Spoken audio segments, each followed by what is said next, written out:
at the Senior Bowl and having a chance to chat with Albert Breer. Albert, what do you make of the position that Zach Taylor has of this team and where they want to go into 2020? Yeah, I mean, I think, obviously there was going to be a learning curve hiring a guy who hadn't been a coordinator before, is 35 years old. And so I think that they rode out some of those bumps, and dealt with a ton of adversity. Losing A.J. Green when they did, losing Jonah Williams when they did, obviously making the quarterback switch in midseason, losing 12 in a row. I think that I know that the coaching staff feels there was benefit in going through that, having to learn through that, and then kind of getting a feel for which players are on board and which aren't going forward. And so obviously they've got some critical decisions to make over the next couple of weeks, but I certainly think there's a foundation that's being laid now. And I mean, the interesting thing about this time of year for them now is with Jonah coming back, they're going to have 2 top 11 picks in their roster next year. You mentioned Jonah Williams coming back. A.J. Green should be another to return to this roster. When you look at just the offense and what they could be capable of in 2020, do you see any other upgrades that could possibly be made?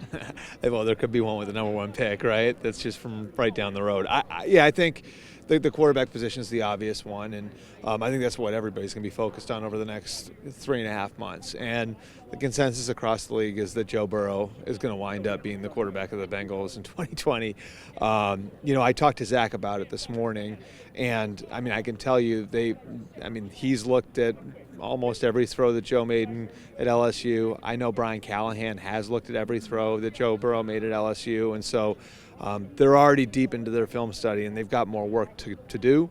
But it certainly looks like the first place they're going to look on offense is going to be a quarterback to try and upgrade. And then, after that, I think just finding a way to get a little more depth in the offensive line.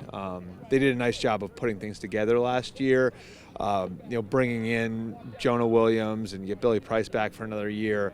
I think they should need better health at those spots now, and then a little added depth. And so, to me, the skill positions are okay. We'll see what happens with A.J. Green, whether they bring him back. But quarterback and the offensive line are the 2 positions I think you got to look at.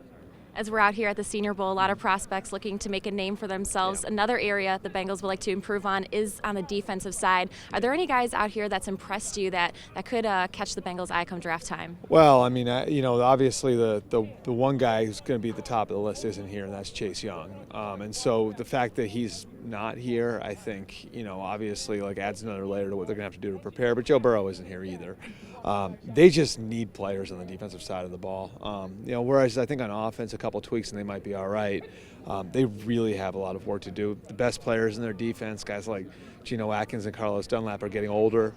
And at the linebacker level, they certainly need to get better. And so as for the guys out here, I wish I had a better idea of who's going to be going in the 2nd or 3rd round. I'm not quite there yet, but I know the draft class is seen as one that has a lot of good depth. There's some depth at corner. They could use some help there, and there are some good players, in the front 7 that I think you can get in the 2nd and 3rd round. So, if it goes the way everybody thinks it's going to go, you take the quarterback first overall, and then in the 2nd and 3rd round you start addressing the defense.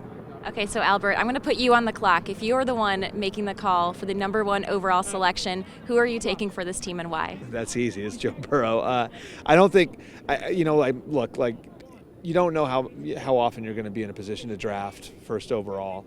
And when you got a player who's got everything that Joe Burrow has, it feels like he is a guy where the floor is pretty high. Like he's at least going to be a pretty good NFL quarterback, and he's got a chance to be really, really good. And, I haven't heard this comparison much because he's such a unique guy. I'm talking about over the years, many quarterbacks compared to Tom Brady. But because of the way that Burrow carries himself and because of the way he moves in the pocket and his feel for the game, late in the year you started to hear some Brady comparisons. He's more athletic than Brady. Obviously, he's got a long way to go as a passer to become Tom Brady.